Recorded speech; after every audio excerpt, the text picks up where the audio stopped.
And if you don't like the life you have, you probably won't like the one you want, but don't have either.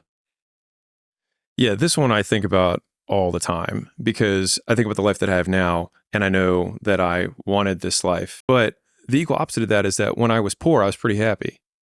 I was okay with being poor.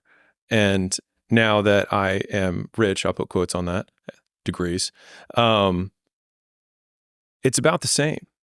And so then it just goes down to, well, then the richness had nothing to do with the level of contentedness, which means that my wants in past and present and future all go into the bucket of irrelevant in terms of their ability to affect my perception of reality in the present.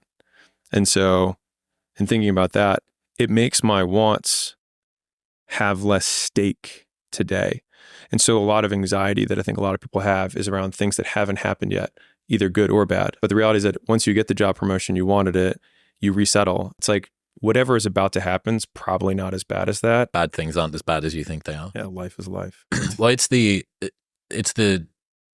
you've already achieved goals that you said would make you happy. And, the fact that we take for granted things that only in recent memory we would have begged to have had the opportunity to have been able to have. The new car that you thought about and you researched for 18 months and then you finally got it and you just curbed the tires yesterday and you go, all right, whatever.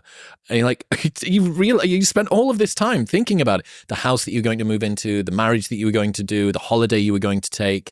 I told you about this last time. Morgan Housel steps out after this huge big buildup with his kids and his wife, steps out onto the balcony of this holiday that he'd taken. And his first thought was, wow, it would be so good if we could come back here next year. That was like during the process of experiencing the thing, he was thinking about the next thing. And he caught himself and thought, okay, this means that success isn't a goal, a journey, or a destination. When you get it wrong, it's a horizon. Every single step that you take towards it, it runs one step further away.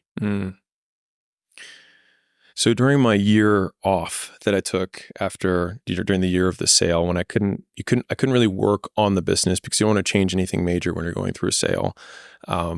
But I didn't know if I was going to be owning this business soon. So I basically just had to do nothing because I also had to demonstrate that the team could do it without me. So that's still a sellable asset.